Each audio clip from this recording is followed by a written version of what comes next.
J.C. Baber, Ben Bailey, Jack Bavin, Benjamin Baster, Elizabeth Berg, John Bignati, Courtney Davis, Bradley Davis, Ethan Dawson, Ethan Dilks, Lydia Elmer, Evan Fitzgerald, Caden Gilchrist, Marcus Hoekstra, Cameron Johnson, Maya Salinas Lavinette, Bradley Loden, Emily McConville, Alex Myers, Zoe Morgan, Kelsey Napier, Christy Pardo, Kaylee Perrin, Hannah Pitcher, Gabriel Retz, Madeline Richmond, Megan Riley, Chase Rose, Hadley Smith-Heisler, Carrie Spear, and Kara Williams.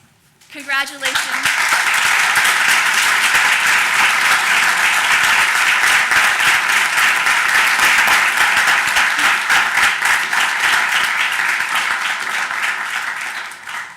I hope you are all proud of the accomplishments that you secured in this last year of moot court. And now I want to move on and give a brief synopsis of the problem before we bring our justices in and the round begins. For those of you who did not devote your entire fall semester to the problem, this might be a good explanation. For those of you that did, I apologize for the fact that you're hearing these facts again. All right, so this year, the problem examines the modern trends in criminal law and how these trends affect our Sixth Amendment rights. This case follows the downfall of a hometown hero, Keaton Pine. Mr. Pine was accused and eventually convicted of both wire fraud and conspiracy to commit wire fraud for his part in a local charity that was supposed to give loans to small businesses, but instead decided to take those dollars and invest them into some cryptocurrency and other shady money businesses. There is no doubt, and it will not be argued, that Mr. Pine received effective assistance of counsel during his pre-trial negotiations. The only issue here is whether or not Mr. Pine had a Sixth Amendment right to effective assistance of counsel during those pre-trial negotiations. So today, this is relevant because 95% of criminal convictions are the result of plea bargains. This system facilitates efficient case resolutions that can be beneficial for both sides, but it is often criticized as being coercive to defendants, especially those who do not have the benefit of counsel. The Supreme Court has applied the Sixth Amendment right to effective assistance of counsel in post-indictment plea negotiations, and many circuit courts, as I'm sure you'll hear today, view this as a bright-line rule. However, a minority of circuits have gone so far as to ponder about whether or not this can be applied pre-indictment. At critical stages when the defendant's liberty can be threatened. Additionally, the competitors will argue about a new phenomenon, social media and the effects of media on high-profile cases. I'm sure that all of us sitting in this room have heard about cases through Facebook comments, Twitter threads, and even TikTok. But when these kinds of social media updates affect a defendant's ability to have a fair trial, that's when the Sixth Amendment is implicated. However, as you'll learn today, prejudice can be hard to establish. In this case, Mr. Pine faced extensive negative media treatment, and we will have to hear from our competitors as to whether or not that was enough for his Sixth Amendment right to be infringed, and as to whether or not he deserved a transfer of venue. These competitors will argue before our esteemed panel of justices. This year, we have 3 of the 5 Supreme Court members of the Indiana Supreme Court. First, 2 competitors will argue about the Sixth Amendment issue. After that, the next 2 competitors will argue the venue issue. We will go into a recess so the justices can deliberate and choose winners. 2 winners of the 4 competitors will be chosen based on how good their oral argument skills are. It will not necessarily be 1 from each table or 1 from each issue. We want the top 2 competitors to be honored tonight. So I think you've all heard enough from me, so we can now convene the justices. Hi.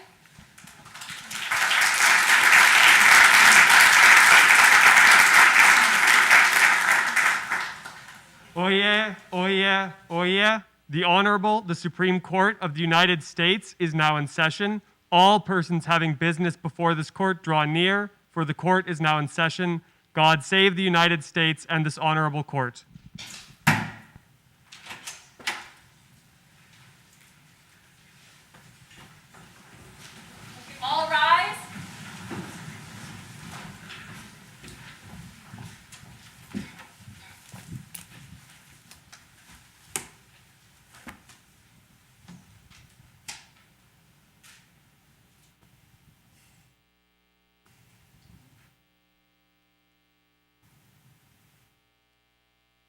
Chief Justice Rush, if you'd like to convene the court, we'll have our final four finalists head up to the front.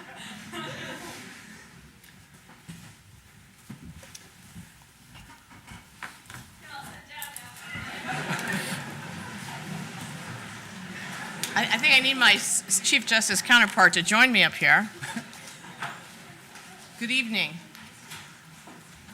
We're here this evening to hear argument in the case of the United States of America versus Keaton Pine.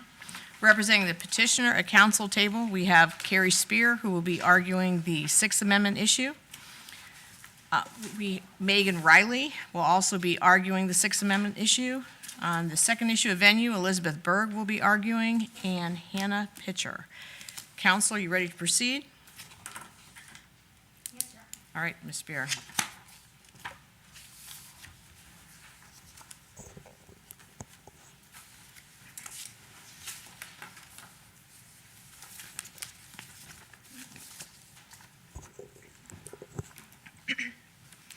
Thank you, Madam Chief Justice, and may it please the court, my name is Carrie Spear, and I represent the petitioner Keaton Pine.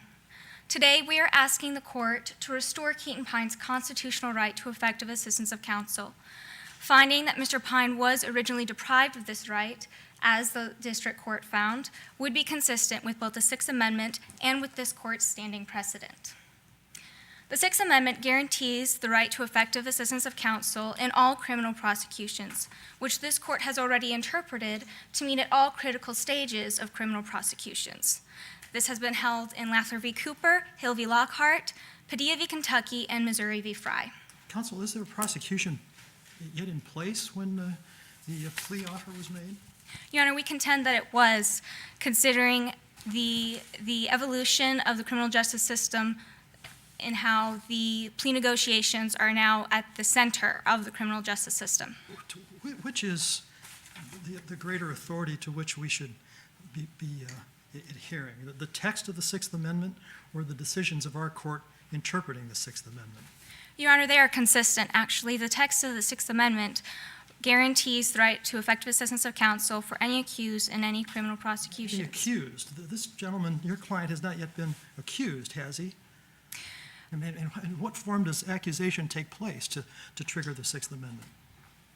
Well, since this court has already held that plea negotiations themselves are a critical stage of prosecution for the purpose of the Sixth Amendment, it follows that the very action of offering a plea deal is to offer an accusation and to issue an accusation. Which case are you talking about? The plea negotiations triggering the right to counsel? The cases where it's been held that plea negotiations are critical stages, Missouri v. Fry, Lafler v. Cooper, and Padilla v. Kentucky and Hill v. Lockhart. Those were all post-indictment plea negotiations, weren't they? Yes, Your Honor, and each of those... So what's the basis for applying, for finding that the right to counsel applies in the pre-indictment context? Your Honor, well, each of those cases was analyzing post-indictment plea negotiations. At the time, plea negotiations were nowhere near as prevalent as they are today. We contend that there is no difference between the plea negotiations that occur before indictment to those that occur after indictment. Today, plea negotiations make up 95% of the cases in the criminal justice system. Explain to us, help us understand why that's relevant. It's unmistakably true that the overwhelming majority of cases that get prosecuted will eventually plea out. But why does that affect, why should that be relevant to when the right to counsel is actually implicated, when it's triggered? Because, Your Honor, what that means is that to deny a defendant or an accused the effective assistance of counsel during plea negotiations is potentially to deny that defendant legal aid at the only stage at which it would have helped him, which completely defeats the purpose of the Sixth Amendment. Didn't you, in reading some of the dissents, you talked about Lafler and Fry. There's some strong dissents with regard to this idea of almost making plea agreements a constitutional right and sort of a slippery slope if we decide to go very far up. In looking at that, frankly, you understand that you're asking us to expand that jurisprudence when there were some pretty strong dissents against doing what was done in Fry. Yes, Your Honor. All right. So what are the sole policy reason that you're giving us is the fact that there's so many plea agreements right now? Because we have 95% of cases are done by plea, because there's so many, that's why we should give a constitutional dimension to this idea that the right to counsel starts pre-indictment? Not only because of the volume of plea negotiations, but also because that is the point in time where the accused is faced with the intricacies of both substantive and procedural criminal law, and is faced with the advocacy of a public prosecutor. These are the very things that the average American citizen cannot be expected to defend themselves against, because it requires advanced legal knowledge. The position you're asking us to adopt is actually the minority position when you look at the circuits, correct? Correct. So tell us why, given some of the cautionary notes that we had when we adopted Fry and Lafler, that we should go with the minority position and attach a constitutional dimension to a pre-indictment plea negotiation. Because it would be more consistent with the spirit of the Sixth Amendment, which was intended to protect American citizens against the intricacies of law and against abusive prosecutorial forces that they are not prepared to handle on their own. The fact that a plea negotiation concludes often in a guilty verdict, it means that it places the liberty of the accused or the defendant at stake, which is exactly the type of situation which triggers the right to effective assistance of counsel. Is there anything in the record that showed that Keaton Pine would have taken that plea agreement had his attorney told him? Your Honor, both prongs of the Strickland test have already been ceded by the state. In this case, there is absolutely no question about the fact that the negligence of his past attorney meets both prongs of the Strickland test. In the years since Kirby's been decided, the Supreme Court hasn't adopted the position that you are advocating for tonight. If they intended to, why haven't they done so to this point? Your Honor, it has been nearly 5 decades since Kirby was decided, and in that time, plea negotiations have only increased. At this point, they are now at the center of the criminal justice system. This court has analyzed plea negotiations as critical stages of criminal prosecution. They just have not had a case come before them yet which involved a pre-indictment plea negotiation, because the majority of plea negotiations do occur after indictment or preliminary hearings. However, if the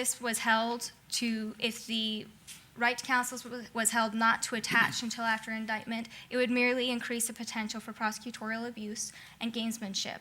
They would hold more plea negotiations prior to indictment merely to avoid the right to effective assistance of counsel in pursuing as many convictions as possible. These pre-indictment plea negotiations are often called charge bargaining, correct? You sort of bargain with the person, bargains with the prosecutor, their attorney bargains with the prosecutor on what charges will be filed.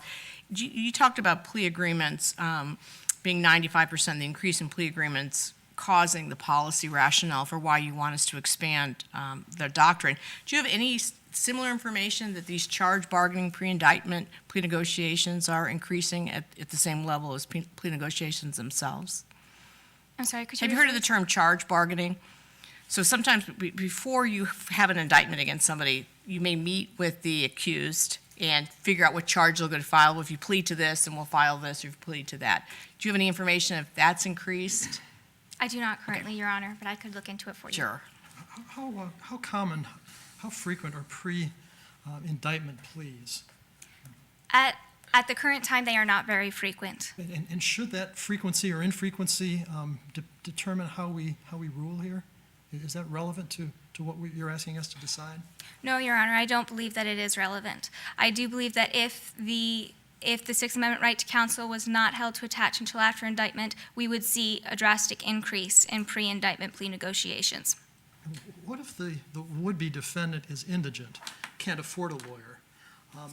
What happens under those circumstances? If a right to counsel attaches at that period, does the court have to appoint counsel? And how does that work, since the court isn't even involved yet, since there's been no indictment? What happens under those circumstances? There would then need to be some sort of preliminary hearing in order to determine indigency and to assign an attorney. Strikes me as a call that should allow some discretion to the trial court. In the standard of review here, doesn't that work against your client? No, Your Honor, because in this case, the district court did find that my client was deprived of his Sixth Amendment rights.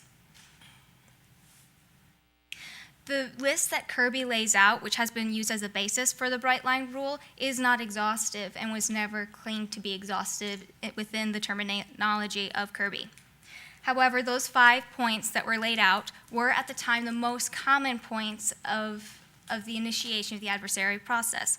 However, even in Kirby, the reason provided by the court for setting those points of time as triggers for the Sixth Amendment right to counsel was because that was the time when the accused was faced with the prosecutorial system of an organized society. According to that reasoning, plea negotiations, when held pre-indictment, are the same. They are a time when the accused is faced with the prosecutorial forces of an organized society and is not prepared to handle them on his own. Now, what should we make of the fact that Kirby is only a plurality decision? The court announced a judgment, but it didn't. There was no majority opinion that explained the basis for the court's result. What are the implications of that here?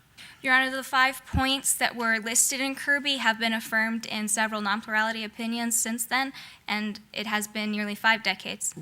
Which of those cases post-Kirby would you like us to focus on? Estelle is one of them. And with regards to the reasoning behind those points, Lather v. Cooper and Missouri v. Fry are also very good ones, and those are the most recent cases.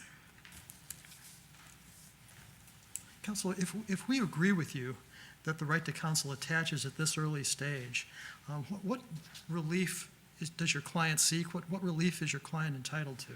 My client seeks a new trial, Your Honor, because he was deprived of effective assistance of counsel at a time when... Well, what would happen at that new trial? I mean, your client is complaining because he didn't get notice of a prospective plea deal, and because Strickland prejudice has been agreed to, presumably, he would have received some kind of a plea agreement. Do we know what the plea was, and why would there be a new trial at all? Why wouldn't he simply receive the benefit of his bargain, which is he gets convicted of something, and then the only issue to be decided is sentencing, right? Or am I missing something? Your Honor, the record does not tell us what the plea deal was, what the offer was.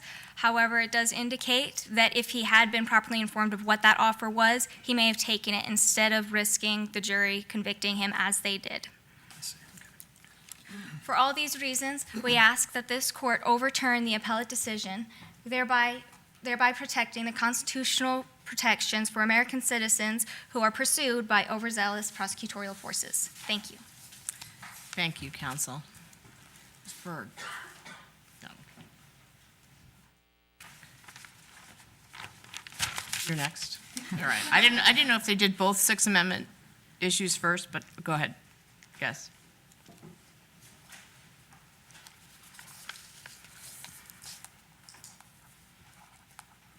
Good evening, Your Honors, and may it please the Court.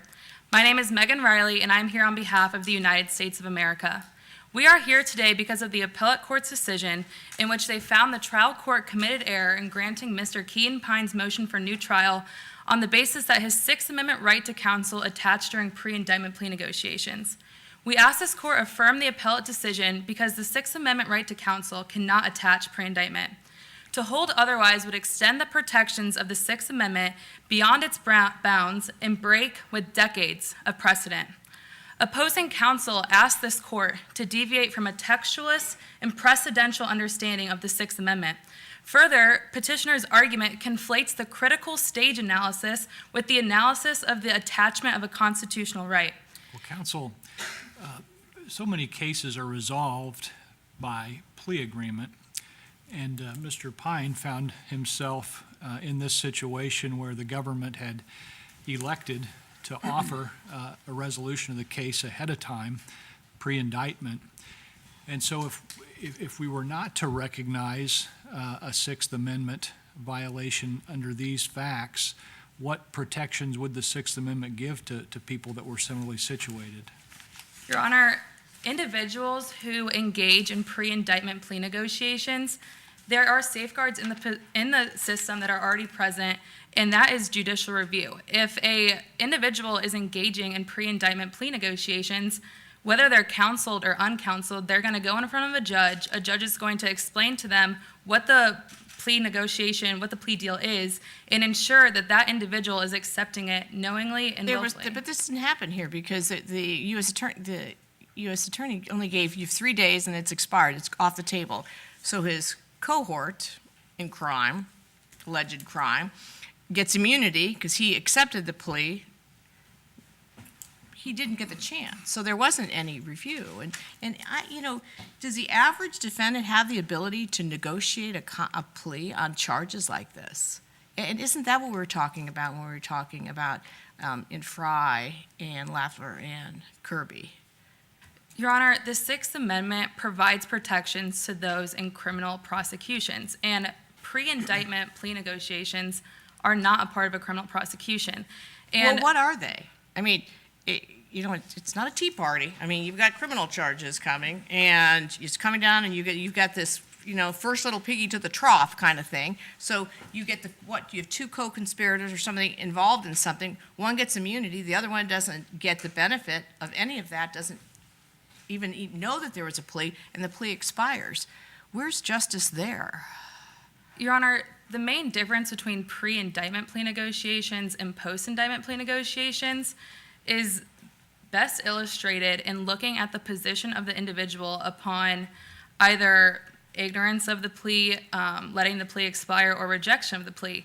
When it's pre-indictment, there's no commitment of the government to prosecute, and when a pre-indictment plea negotiation expires or there's ignorance of the plea, there's no guarantee that anything is going to happen beyond that. The individual in that position, and you have to look at it from the time of the event, which in this case is the pre-indictment plea negotiation, there is no guarantee that anything's going to happen. That individual has not lost any rights, has not lost any liberty.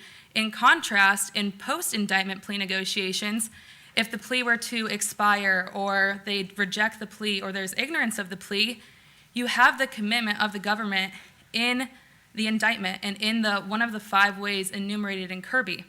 But maybe this is a term of art. Maybe I asked your opposing counsel this. Charge bargaining. Quite often, these pre-indictment, what charges are going to be filed? So you're going to negotiate a plea, maybe drop one, add one. So we're seeing charge bargaining here. So why does that not make it a critical stage of litigation? Because whether you have an A felony or a level 1 felony or a level 3 felony is based on these discussions pre-indictment. Your Honor, we can see that is a critical stage, and the issue here is not whether plea negotiations are a critical stage. It is whether the attachment of the Sixth Amendment right to counsel has occurred. And from the Sixth Amendment, this court has emphasized that in determining an attachment, we are bound by the terms provided in the Sixth Amendment, and the Sixth Amendment only provides protections in criminal prosecutions. Well, in this case, though, we had really great pains taken by the state to preserve the testimony of someone that they thought was going to be a witness. And, again, it strikes me, these are fact-sensitive matters, and that's what judges do. They make close calls. Same question I asked your opposing counsel. What are we to do with the standard of review here? Does that help your client or hurt your client? Your Honor, it helps our client because the standard of review in this case, first of all, the text of the Sixth Amendment and the precedent that this court provides is, it helps our client because as the appellate court found, pre-indictment plea negotiations are not a criminal prosecution. And this court is able to look at the law, the facts of the case, and making their decision. Well, counsel, the government holds all the cards in a case like this. You don't have to indict, you don't have to offer plea agreement, a pre-indictment plea, but you did. Why shouldn't we conclude, just as a very pragmatic matter, if the government chooses to negotiate on a plea deal on a pre-indictment basis, that the right to counsel attaches at that point? You don't want it to attach, don't offer pre-indictment deals. Your Honor, it is not our position that pre-indictment plea negotiations are adversary. In fact, we think they're the opposite. In pre-indictment plea negotiations, the government is working with the defendant, not against the defendant, to come to a mutually beneficial agreement.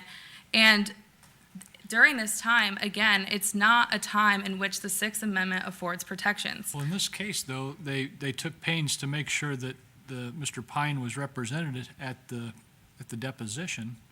Surely that was because they foresaw a situation where this witness was going to be unavailable, and they wanted to show that the witness was subject to at least given an opportunity for cross-examination of the defendant. Why? It doesn't strike me as being on the same side. It strikes me as being adversarial. Your Honor, that situation, at best, is evidence of intent to prosecute. Intent is not the standard here. The standard is the actual commitment of the government to prosecute. And without one of the 5 enumerated ways in Kirby, there is not that commitment to prosecute. Again, there is no formal charge, there's no evidence of the commitment to prosecute as there is when there has been an indictment. And like I was saying, intent is not the standard. There has to be the actual commitment that the government has solidified the adverse possession, and that is not present in pre-indictment plea Dissenting negotiations. opinion in the 14th Circuit made the very, seems to me, hard to quarrel with point that prosecutors don't offer plea deals to people they don't intend to prosecute. It wasn't a matter of whether but when, right? In fact, as things played out in this very case, you went forward with the prosecution, with an indictment, you prosecuted the guy, and he was convicted. So, again, what's the policy reason for not finding that the right to counsel attaches at that early stage? Your Honor, apart from opposing counsel's proposed rule that deviates from the language of the protections of the Sixth Amendment, it's actually less ambiguous. If we were to attach this right to pre-indictment plea negotiations, as this case in Kirby, where a plea negotiation has a 3-day shelf life, it raises serious practical concerns. If we're attaching it at the plea deal and it has a 3-day expiration date, that means the government has only 2 days to assign counsel.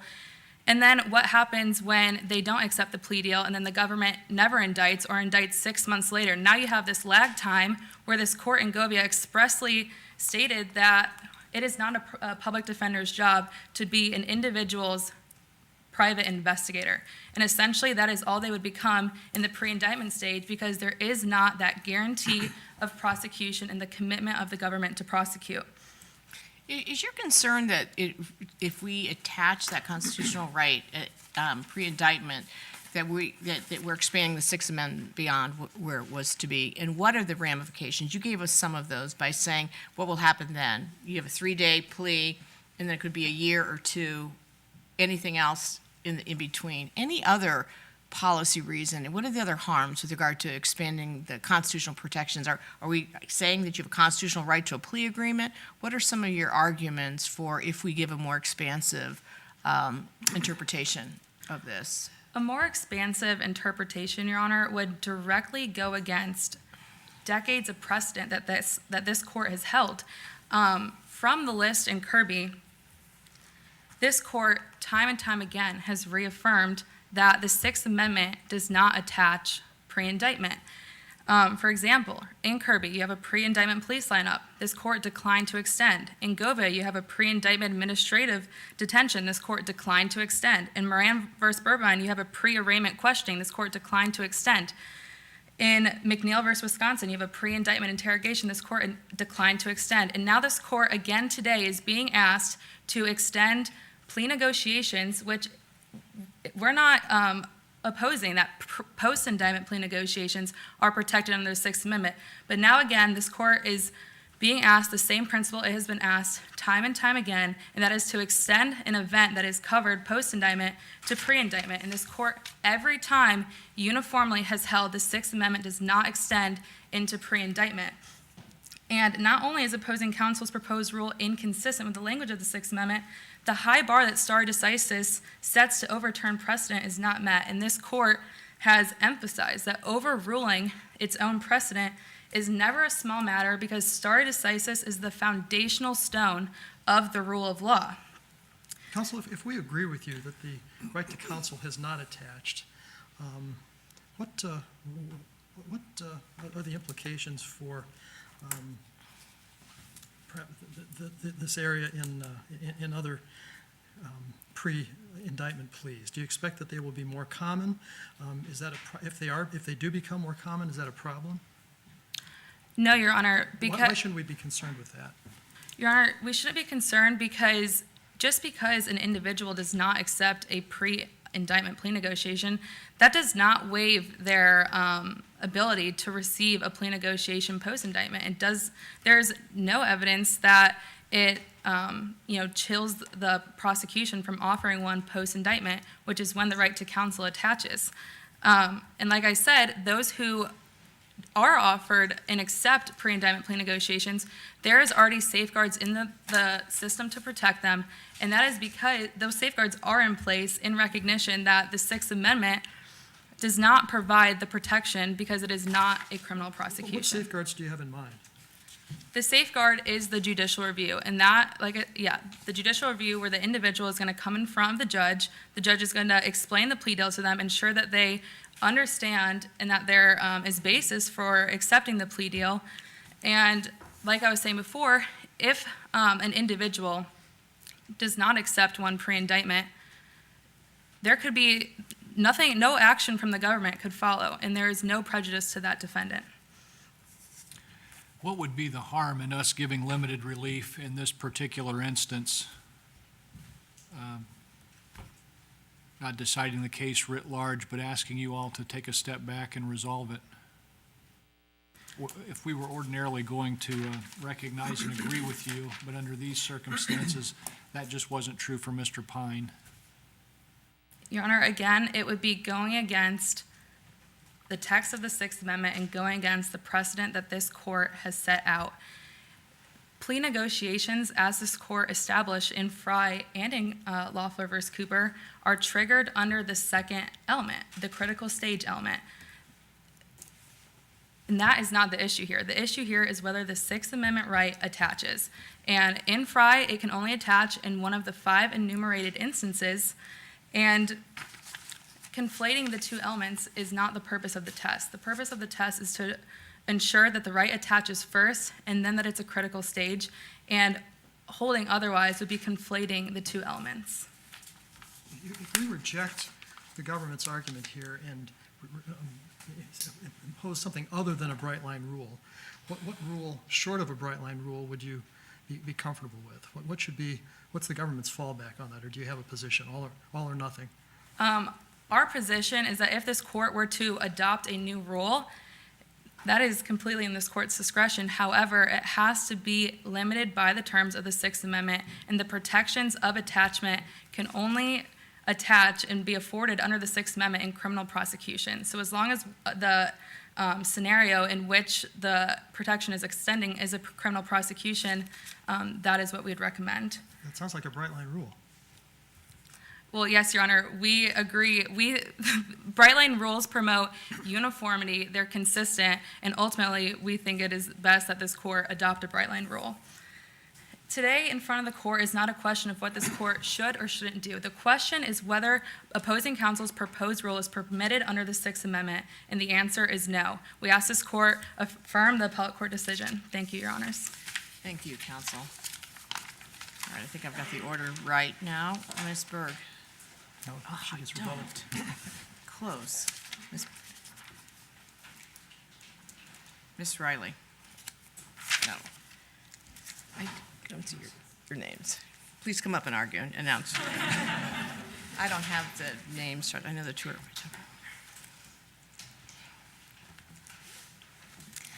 Thank you, Your Honor.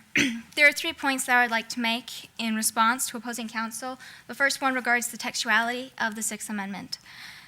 Establishing that the Sixth Amendment right to counsel attaches prior to indictment only for plea negotiations does not in any way contradict the text of the Sixth Amendment.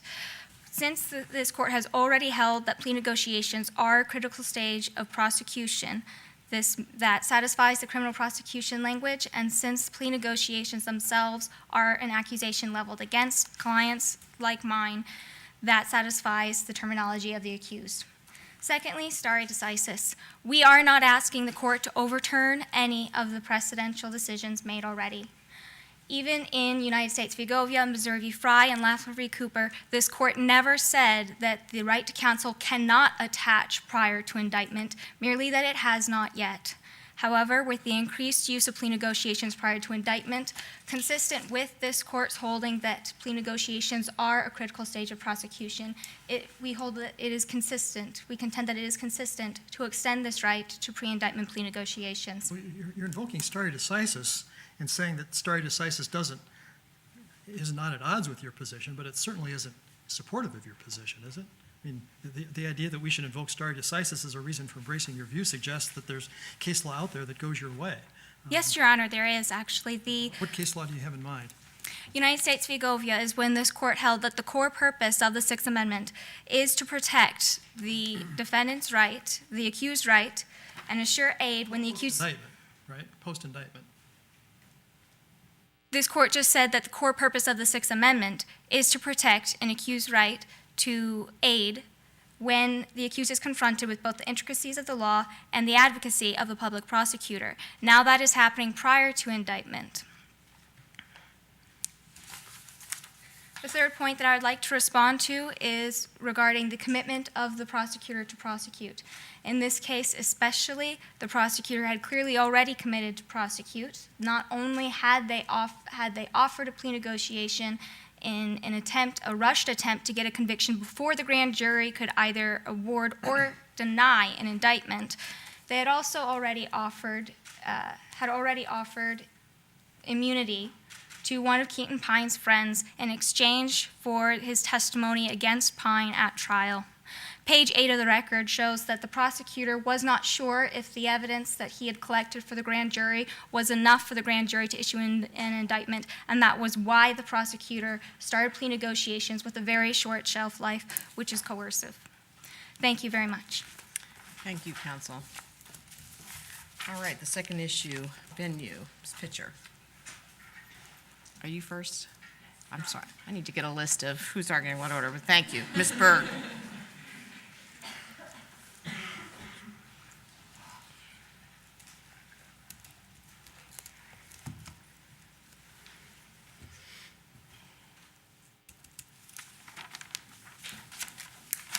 Good evening, Your Honors, and may it please the Court. My name is Elizabeth Berg, and I represent the petitioner, Mr. Keaton Pine. We are here today because the Court of Appeals decision should be reversed, and the District Court's decision granting my client's motion for a change of venue should be reinstated. We ask this Court to reverse the Court of Appeals decision because the District Court did not abuse its discretion in finding that pervasive and accusatory publicity surrounding Pine's case created presumed and actual prejudice in Arcadia City. To hold otherwise would deny Keaton Pine his rights guaranteed under the Constitution to a fair and impartial trial by jury. A court, as was properly done by the lower court in this case, must transfer proceeding to another district if the court cannot obtain a fair and impartial trial. The district court did not abuse its discretion in finding that presumed prejudice existed in Arcadia City. They came to this determination by using the 4 factors laid out by this court in Skilling in a totality of the circumstances test. But it wasn't in Skilling. Skilling held that a presumption of prejudice can be rebutted by sufficient voir dire screening of biased jurors. Didn't the fact that the judge in this case do a 2-step voir dire meet the requirements of Skilling? No, Your Honor. We see here that in the first phase of questioning, 75% of veneer persons were dismissed. In the second phase of questioning, 60% of veneer persons were dismissed. And if we're looking at a standard like Irvin v. Dowd that this court laid out, when a majority of veneer persons are dismissed, it no longer can be given great weight when a veneer person says that they will be able to judge a case impartially. There is no doubt, as this court mentioned in Irvin, that the jurors were likely sincere in their belief that they would be able to judge a case impartially, but we see here that we don't even get the kind of assurance that we get in Skilling because the jury's decision was unanimous on all counts. Meanwhile, in Skilling, the defendant was acquitted of 9 charges. We're also looking at a population in Arcadia City that is small, isolated, and consisting of only 60,000 people. This limits the amount of jurors that can be polled for a voir dire process who will be impartial. We see that this court, that in Rideau versus Louisiana, for example, in a small town of 150,000, notably larger, 2 times larger than Arcadia City, that a dramatically staged confession was aired of the defendant between the sheriff, where he admitted to his crimes. We see here that Pine was secretly recorded by the FBI having conversations with his former business partner that was then aired by all of the major media networks and labeled as a confession. HBN, which is usually touted as the kind of objective news source in Arcadia City, even called this recording a confession. We see that the Arcadia City Times, the largest newspaper in town, wrote that Pine appeared to make a confession, all but confirming his part and guilt in the scam charity. NGC aired the recording of Pine saying that he deserved the money, but they notably left out statements that he made in that recording that a reasonable juror could have found alleviated him of wrongdoing or placed doubts in their mind as to whether or not he was guilty. Well, counsel, at the end of the day, there were 40 jurors that testified that they could be fair, and there was a jury that was selected. Doesn't that show that the media reporting was not so pervasive as to prevent the seating of an impartial jury? No, Your Honor. Impaneling 12 juror members who said that they would remain impartial, as we see in Irvin v. Dowd, is not necessarily enough. In Irvin v. Dowd, 8 out of the 12 jurors who were seated said that they would judge the case impartially, but they had actually predisposed the defendant's guilt. Here we see that this could absolutely have happened again in this trial, where we impanel 12 jurors. However, it is indicative that so many veneer persons were dismissed to form an actual prejudice standard. However, it is not even necessary to reach actual prejudice if presumed prejudice is determined by this court to have been established. Well, let me ask you, though, about the actual prejudice argument that you're making. Are you alleging that particular jurors were biased or prejudicial, or are you simply arguing that the jury itself, writ large, whatever that might mean, was somehow incapable of rendering a fair and impartial verdict?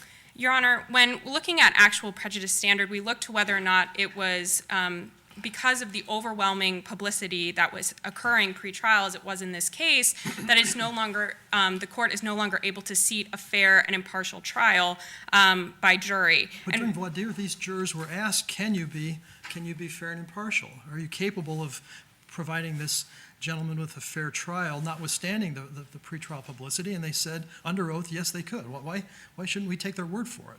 Your Honor, because at that point, the majority of veneer persons had already been dismissed for predisposing Pine's guilt. And as we know from both Irvin v. Dowd and Murphy v. Florida, once the majority of veneer persons have been dismissed, we must call into question the protestations of the remaining veneer persons, as the district court judge correctly did in this case. The district court... Well, eventually he did. There were 2 prior motions in which he said, no, we're not going to, I'm not going to change venue. To which of his decisions do we owe deference? The last one or the first 2? We owe deference to his, her, I believe, final concluding change of venue motion. But notably, when denying the first change of venue motion, the district court judge concluded that the pretrial publicity was in fact highly negative toward Mr. Pine, but they believed at that point that they could still achieve a fair and impartial trial with the voir dire process. However, once we see the voir dire process conclude, the majority have been dismissed, as Your Honor pointed out, that they still made protestations that they were going to be fair and impartial, but we cannot give that great weight when looking at this huge wave of public passion against Mr. Pine that we see perpetuated by the media and social media in this case. What are the implications of your argument? I mean, for example, take the George Floyd case. Everybody in Minneapolis, everybody in Minnesota, perhaps everybody in North America saw the video of that gentleman's killing that day. Does that, because it's such a pervasive television episode, does that mean he couldn't get a fair trial anywhere? I mean, what follows from the argument you're making? Well, Your Honor, it's important to look at the size and characteristics of the community in which the trial is going to occur. Courts have concluded that it is unnecessary to have a change of venue when you have a large metropolitan area with populations of upwards of 8 million people, because you are likely going to be able to find veneer persons who are not familiar with the case, who have not seen the video, and are not part of that conversation. However, in a small town such as Arcadia City, there's going to be a highly likely chance that people's neighbors, family members, and community members are all speaking about this case, and it has become the largest story in town. But the Sixth Amendment requires that the jury be unbiased, not that it be unconscious, have no idea about what's going on in the world around them. Why shouldn't we take their word seriously, that they can be capable of giving a fair trial to this gentleman? As this court mentioned in Irvin, there's no doubt that these veneer persons were likely sincere when they said that they would be able to judge a case impartially, such as Mr. Pines. However, only the district court judge is in the best position possible to see how the community and the continued media coverage that was going on during the trial impacted these jurors and continued to bring out biases that they might not have considered when answering questions in the second phase of voir dire. What deference, if any, do we owe to the district judge's eventual decision to grant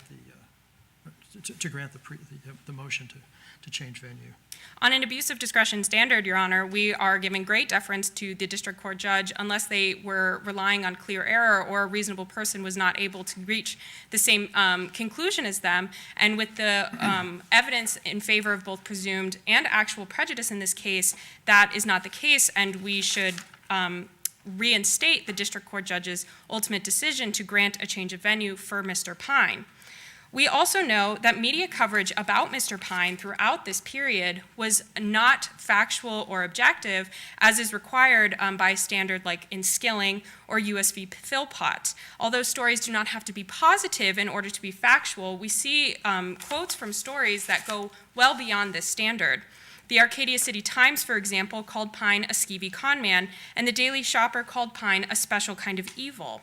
Social media additionally proclaimed Pine's guilt and severely insulted his character, calling him a traitorous fraud and a legend turned into a thief. Now, is there authority for the proposition that we should look to what social media may have to say about something? I mean, the precedent that I'm familiar with, that's been cited in the papers, talk about traditional media publicity, not social media publicity. I mean, do we know who saw these social media sites and so on? What does the record tell us about that? Your Honor, we know that 36,000 impressions were made on the Facebook page with defamatory posts about Mr. Pine and the organized protest held against him. And while courts have been reluctant in the past to use social media as a factor, we urge this court to consider it today. We know that the news consumption has changed for the everyday American. From a case like Skilling that was decided in 2010, there's been great changes that have happened over the past decade. Over half of American citizens receive their news from social media. It's also notable in this case that there was a blend of traditional and social media that occurred. Traditional media networks that we traditionally give great weight to were all pointing their viewers and readers to the Facebook page, exposing them to the defamatory posts about Mr. Pine, even when they were not active social media users themselves. So as a court, what's in, what's out on social media? Twitter, dislikes, hearts on Facebook? I mean, where do we draw a line with regard to, there are negative comments throughout right now with the 24-hour, accessibility between Twitter, Snapchat, Instagram, all of that's fair game? Your Honor, a line that we believe would be acceptable in this case and other cases going forward is when social media becomes interwoven into the fabric of the community itself. And we see that. Tell me one community in the United States right now that social media is not interwoven into the fabric of. Your Honor, I believe that all communities are likely. All right, so where do we draw the line? When in-person interactions from social media impact the judicial serenity and calmness surrounding a case, as we see here happen with Mr. Pine's case. Social media encouraged a protest that was organized via social media that urged community members in person to stand in front of the courthouse. So if they call for protest, that's the test? If the social media incites the riotous crowd? No, Your Honor, not necessarily a protest, but when it becomes clear through the factual evidence, as it was here, that in-person communication is occurring because of social media conversations. So when, for example, in this case, people in the community are standing outside of the courthouse during pretrial hearings, Mr. Pine sees that his community has created great distrust about him And it then impacts his judicial serenity that he is entitled to, and creates this carnival-like atmosphere that this court is looking for from Estes v. Texas or Shepard v. Maxwell. So we see then that not only was traditional media and social media becoming interwoven together, but also that in-person community members were being impacted by social media in a way that cannot be ignored when social media has become so pervasive. And ultimately, the district court did not abuse its discretion in making these findings that both presumed and actual prejudice existed. We see that traditional media said that Pine made a guilty confession.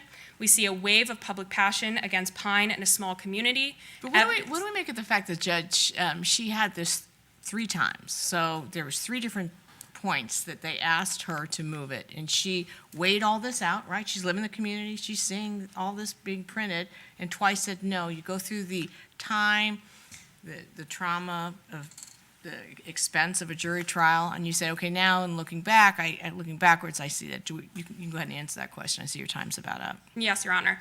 As I addressed earlier, the district court judge is given great deference in this decision, and they alone are involved in the community and are able to see the impact of continued media coverage that was occurring throughout trial on these jurors, and also seeing their potential biases that they may have disregarded during voir dire come out during this trial process. All right. And for those reasons, we ask that this court reverse. Thank you, Your Honors. Thank you, counsel. And Ms. Pitcher, I will get you correct here.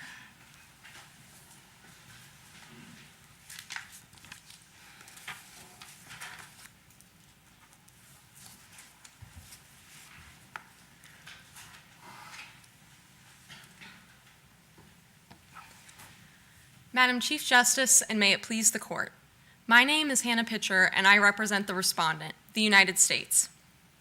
Granting a change of venue in this case would lower the bar for establishing prejudice and threaten the ability of courts, particularly in rural areas, to hear cases within their own jurisdiction. The 14th Circuit's ruling should be affirmed for 2 reasons. First, the publicity surrounding Mr. Pine's trial did not create the extreme case required for a presumption of prejudice. And second, actual prejudice did not affect Mr. Pine's jury because biased jurors were dismissed during voir dire. Can you give me a hypothetical of a more prejudicial environment than what we read in the pleadings below? Give me a case that would be even more than this. Your Honor, there are actually actual cases, not necessarily hypotheticals, where the court has presumed prejudice that are more prejudicial. So, for example, in Rideau, there was... Give me a hypothetical. Give me a hypothetical now, because I've read those cases. Because this was a lot going on in this town with regard to this defendant. The majority of the town, it was blasted, correct? Everyone was talking about it. It was on social media. It was in the newspapers. Change some of the facts that in this particular case, that you would, hypothetically, that you think would make it tip over the scale. Sure, Your Honor. So I think what would have made a difference in this case is if Mr. Pine's confession was more sensational, if there was prejudicial video, or if he had admitted committing any crimes in detail. Or if, for example, taking the protest, if that had occurred at his actual trial, and if maybe they were in the courtroom instead of outside the courthouse, that could have been the blatantly prejudicial information that jurors couldn't look past. So I will confess that this record, what this jury pool was saturated with was perhaps not as prejudicial as I might be concerned about. But when we get to the point of the sheer numbers of potential jurors who were initially sent the questionnaire, like 3/4 of them are already predisposed to guilt. Why in the world wouldn't we want to remand back in that situation? Just to protect the integrity of the process, the fairness of the process. That's a huge number.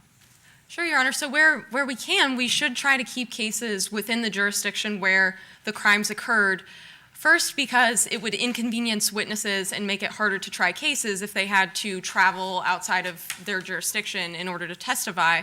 But perhaps more importantly, it would take the trial away from the community where the harm occurred, and it would take it away from the community who has the biggest stake in the outcome of the trial. So we should only be transferring out cases where absolutely required in order to protect the defendant's right to a fair trial. But the right belongs to the defendant. The defendant kept saying, I want to be tried elsewhere. I want to be tried elsewhere. The government's invoking the defendant's right to, my God, we're going to keep it in this district whether you want to or not. I mean, that has things backward, doesn't it? Your Honor, no, it is the defendant's right, but the Sixth Amendment does say that the defendants have a right to be tried, to have their case tried in the jurisdiction where the crime occurred. So that's what the text of the Sixth Amendment says. And Federal Rule of Criminal Procedure 21 is reserved for where it's impossible for the defendant to have a fair trial. Justice Goff, you mentioned concern with, the number of prospective jurors who said they had an opinion as to guilt. So talking about actual prejudice, there were no seated jurors that had any bias against Mr. Pine. They were dismissed after phase 2 of voir dire, where the judge asked whether they could set aside their biases and judge the case impartially. In contrast, the court found actual prejudice in Irvin, where 2/3 of seated jurors, in fact, had opinions as to the defendant's guilt and could not be impartial. And so that's not what we're seeing here in Mr. Pine's case. Further, it's not just about the raw percentage of prospective jurors who have an opinion on the defendant's guilt. It's about how fixed those opinions of the defendant's guilt are. Who was in the best position to judge that at the end of the trial? Your Honor, it is the trial judge who is in the best position, which is why we have the abuse of discretion standard of review. But here, the trial judge did abuse her discretion. She had twice before denied Mr. Pine's motion for change of venue, once after the pretrial hearing, and the second time after her carefully constructed voir dire. She granted Mr. Pine's motion for the third time after the trial, but in the memorandum accompanying her order, the reason for granting the change of venue was the pretrial publicity and the results of voir dire. But yet, these were not new phenomena, that it was not something new that occurred during the trial that was the basis for the order. It was things that were known at the time she denied the second motion. And so that tends to show that this was an abuse of discretion because there was nothing new taken into account. So when you consider that with the other, the analysis of presumed prejudice and actual prejudice and some of the issues there, that shows that this was an abuse of discretion. In Skilling, the Supreme Court stated that a presumption of prejudice should attend only the extreme case. And in Mr. Pine's case, there lacked the blatantly prejudicial information needed to presume prejudice. His confession was not as sensational as what was seen in Rideau, where the defendant was seen on video in jail, flanked by police, and admitting in detail to robbery, kidnapping, and murder. In Mr. Pine's case, the record gives no indication of a prejudicial visual accompanying the recording, and he did not admit to any specific crimes in detail. His statements were vague.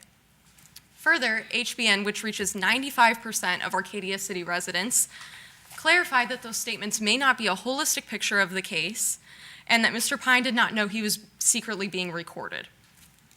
The court has also presumed prejudice in Estes and Shepard, where there was a carnival atmosphere at the trial. In Shepard, the courtroom was overcrowded with members of the media, and movement in and out of the courtroom by members of the press made it difficult for witnesses and counsel to be heard.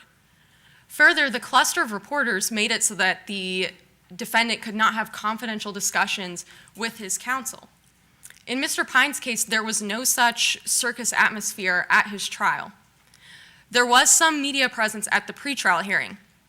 NGC and HBN were present at the courthouse, broadcasting the pretrial hearing, and NGC asked Mr. Pine some questions. There was also a protest outside of the courthouse organized by the Facebook group dedicated to the BBB scandal. But this was still not the disruption at trial that was seen in Shepard, where witnesses couldn't be heard or the defendant could not have conversations with his attorney. And further, this was at Mr. Pine's pretrial hearing, and that distinction is important because part of the prejudice that arises from this carnival atmosphere in Estes and Shepherd is that jurors witnessed this and then had to be sent in to deliberate and decide whether to convict the defendant. But at Mr. Pine's pretrial hearing, there were no jurors witnessing this in that moment and then being sent moments later to make a decision as to his future.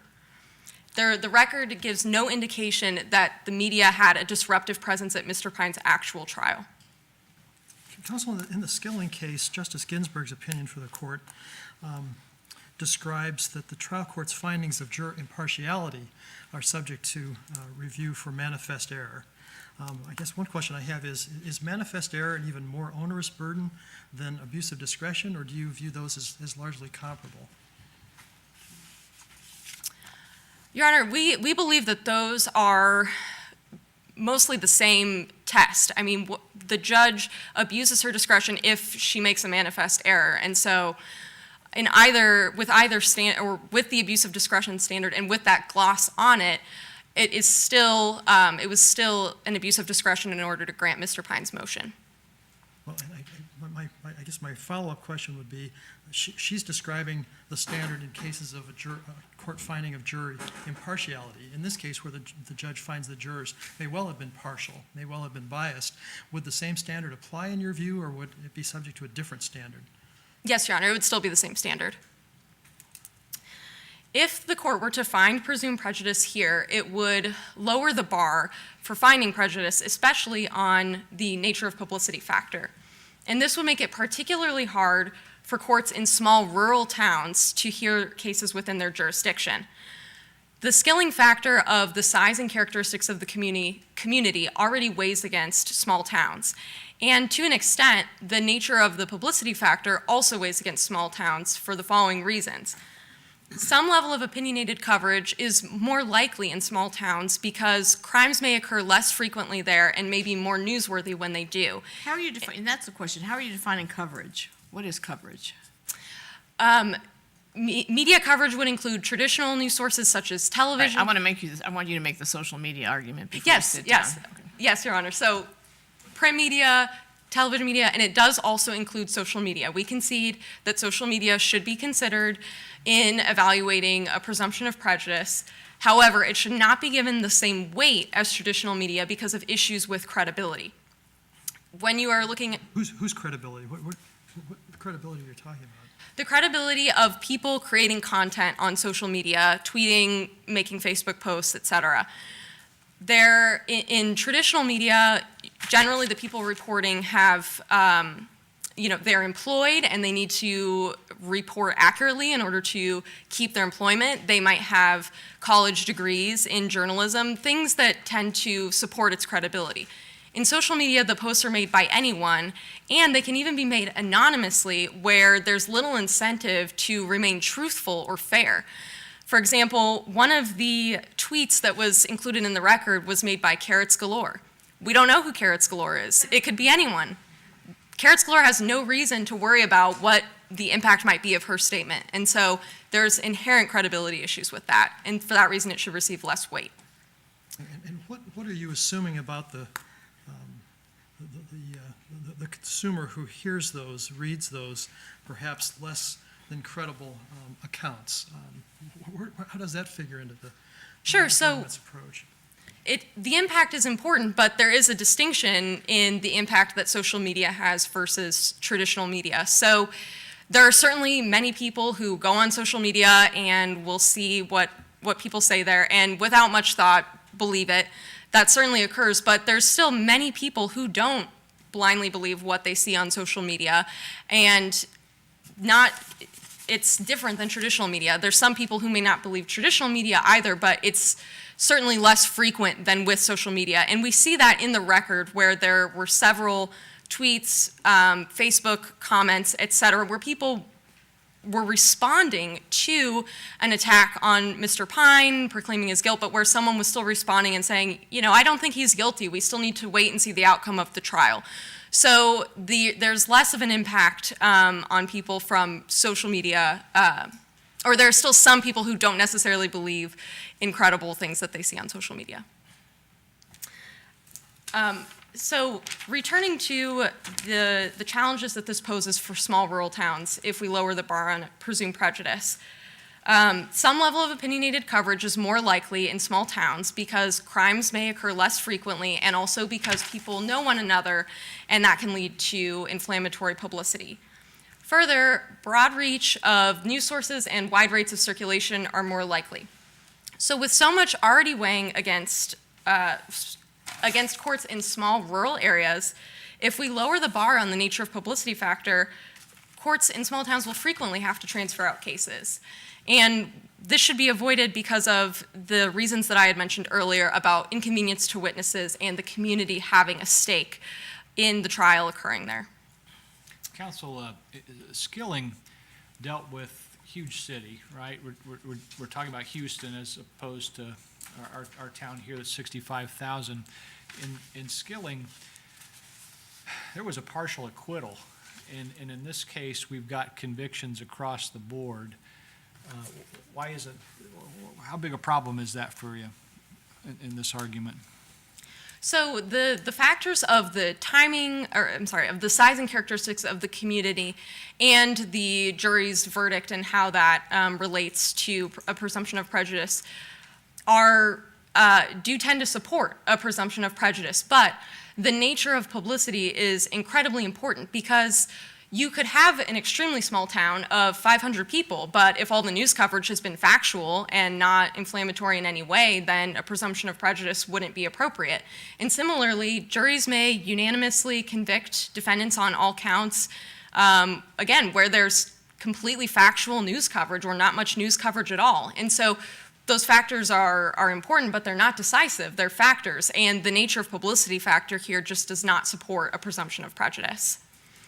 In conclusion, the publicity surrounding Mr. Pine's trial did not amount to the extreme case required for a presumption of prejudice.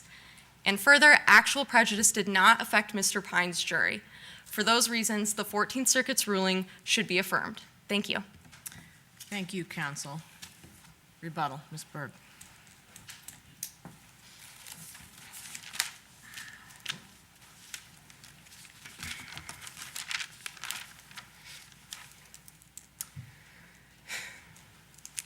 I'd like to address a few of the contentions my opposing counsel made today.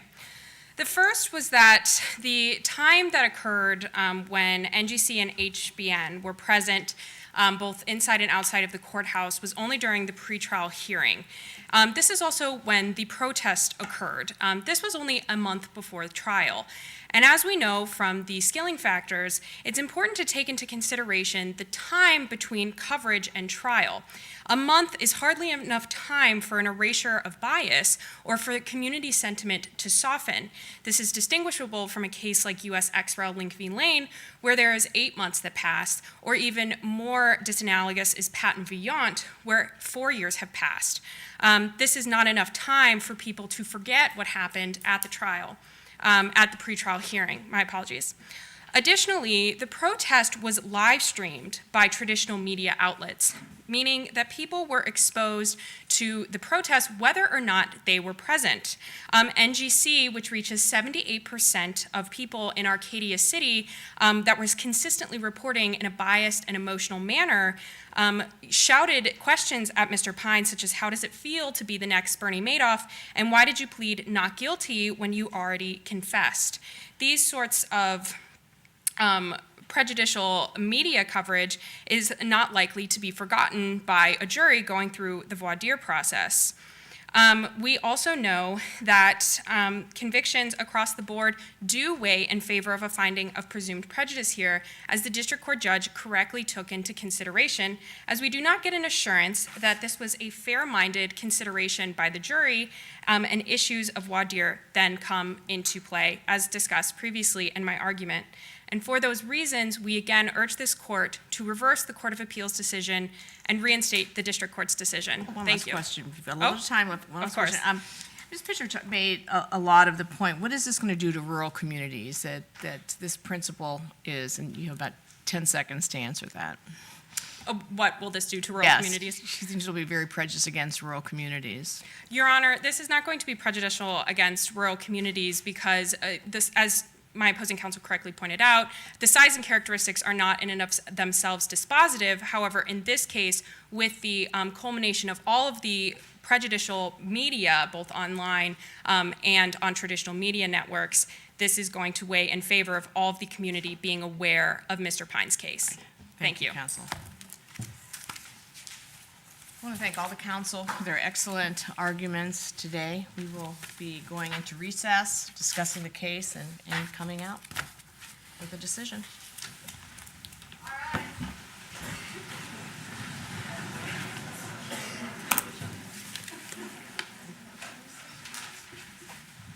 While the justices deliberate, please step outside for some refreshments. We'll call you back in when they have a decision.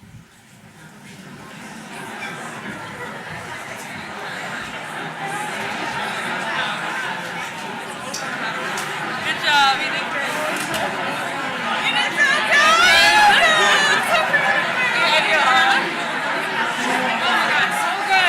So good!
enter and they will tell us what happened this evening.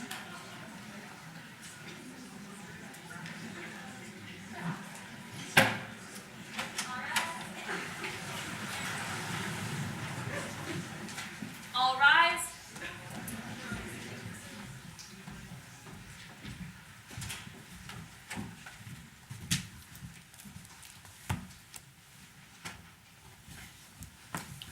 You be seated.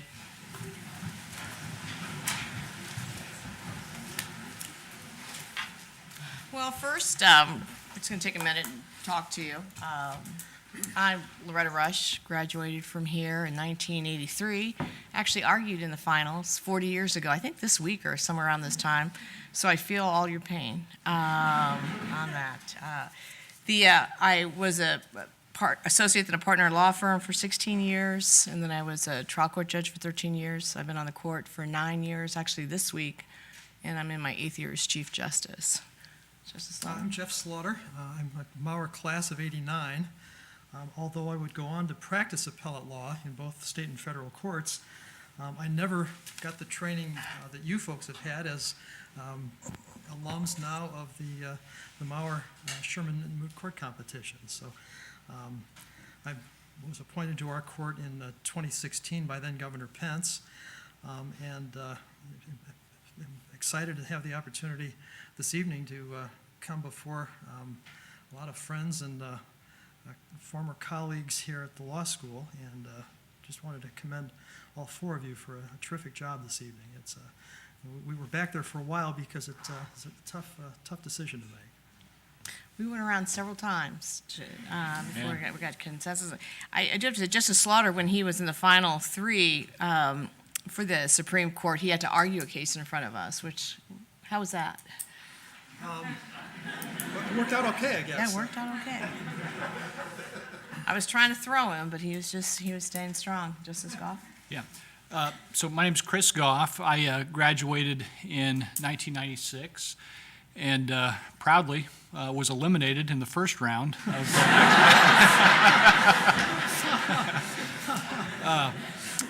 and you know, my path was pretty circuitous. I middle of my class, and I went into small town, rural community practice, general practitioner, did a lot of criminal defense, a lot of family law. I had one case that went to the state Supreme Court and got a reversal. Didn't have an oral argument in that case.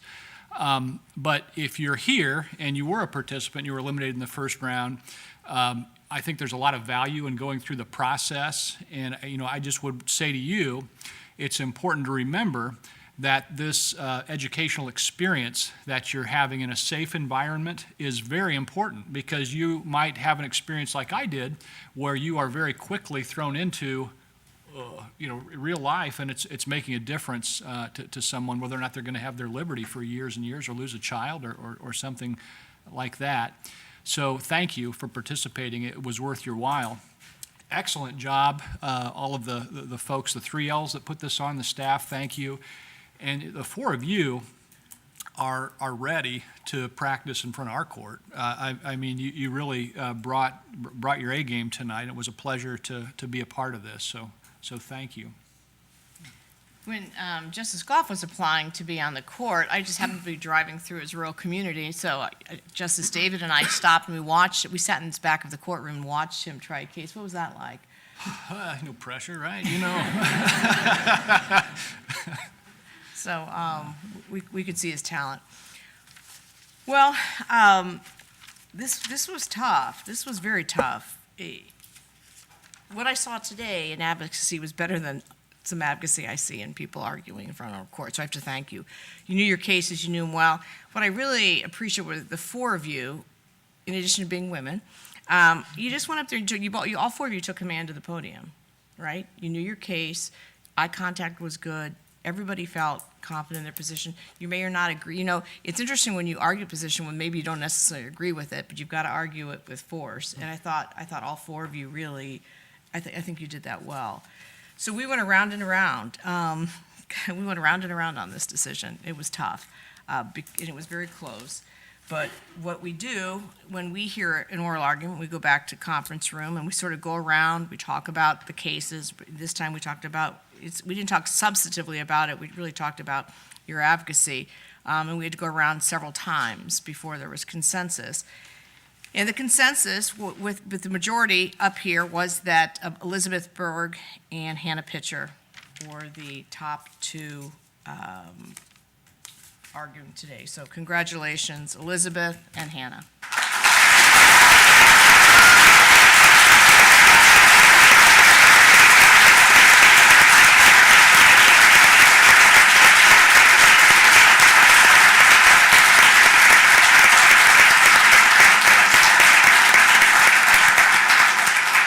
And to Carrie and Megan, I mean, I can't tell you how strong we thought you were. And, you know, very, very close, very, very tough decision, but that's what we have to make. So congratulations, and I echo the comments made. It takes a lot to put this on, to write the question. I thought it was an interesting question. You know, we threw some questions at you, just kind of out there. And I thought you handled them well. I thought you pivoted well. So thank you to the board. Keep this tradition going. I think it's important. But I agree with Justice Goff. I think being part of the process, whether you're eliminated in the first round or the champion, you're all stronger because of it. I always remember my oral argument. I always remember the judge that I came before. I have a real affinity for this law school. I enjoy coming back. I actually got to be on the selection committee when Austin became the dean here, and he's still going strong. So congratulations to all of you. We're going to be out in the hallway to talk and chat with you for a bit. So this concludes the oral argument. Thank you.